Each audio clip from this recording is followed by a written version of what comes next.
కామారెడ్డి జిల్లా బాన్స్వాడ అంబేద్కర్ చౌరస్తాలో బీజేపీ ఆధ్వర్యంలో రచ్చబండ కార్యక్రమాన్ని నిర్వహించారు.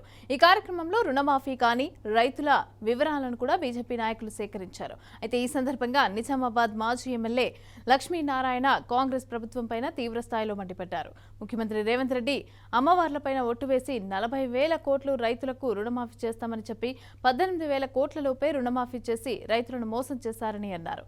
40% మందికి రుణమాఫీ చేసి మిగతా వారిని గాలికి వదిలేయటం ఎంతవరకు సమంజసమని ప్రశ్నించారు.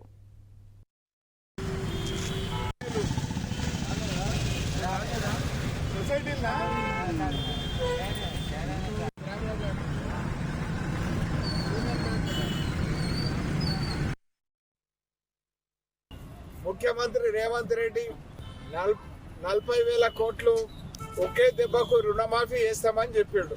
మళ్ళా తర్వాత 31,000 రుణమాఫీ చేస్తాము, 31,000 కోట్లు ఒకటే దెబ్బకు రుణమాఫీ చేస్తాము, 9,000 ఆడదగ్గింది. ఇవాళ మొత్తం రుణమాఫీ చేసినాం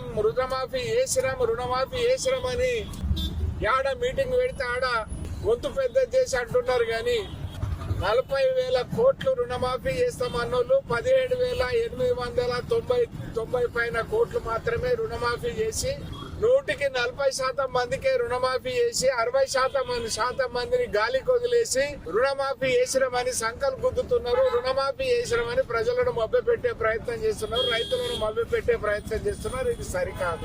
అయ్యా రేవంత్ రెడ్డి,